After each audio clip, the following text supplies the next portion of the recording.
Dans ce petit campement discret entre Odysseum et Port-Marianne à Montpellier, la vie a repris son cours. À côté des restes calcinés d'une caravane, de voitures et de quelques meubles, vestiges du troisième incendie dans un bidonville en moins de 3 semaines, les associations humanitaires qui interviennent auprès des habitants sont inquiètes face à ce qui ressemble à des gestes criminels.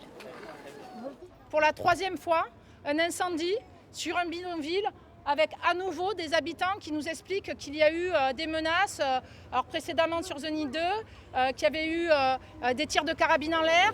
Devant la préfecture de l'Hérault avec la Ligue des droits de l'homme, plusieurs familles de l'ancien bidonville du Zénith 2. D'abord sinistrés par un incendie le 31 août, ils ont été expulsés de leur logement précaire sur décision de la préfecture une semaine plus tard. Depuis, certains sont hébergés à l'hôtel, mais d'autres dorment dans la rue. Et c'est brûlé caravane, c'est pas pile, ça pèse l'unité, c'est brûlé, ça passe pour c'est brûlé tout. Qu'est-ce qu'on fait? 5 jours, je dors avec mon 4 enfants et avec ma mère la rue. J'ai appelé la 115, tout le monde, comme je l'appelle, il n'y en a plus de place, appelle-moi demain, appelle-moi demain. Pour les associations humanitaires, détruire les bidonvilles ne règle rien et crée au contraire des problèmes supplémentaires.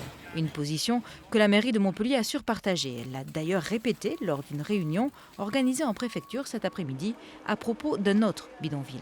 On était consulté pour savoir quelle était notre seule exigence pour éventuellement une mise à l'abri des personnes qui sont sur la situation, la parcelle de ce qu'on appelle le Mas Rouge 3, et la réponse de la ville a été très simple, c'est du temps pour qu'on puisse mettre en place la procédure qu'on a travaillé avec les associations qui sont ici présentes.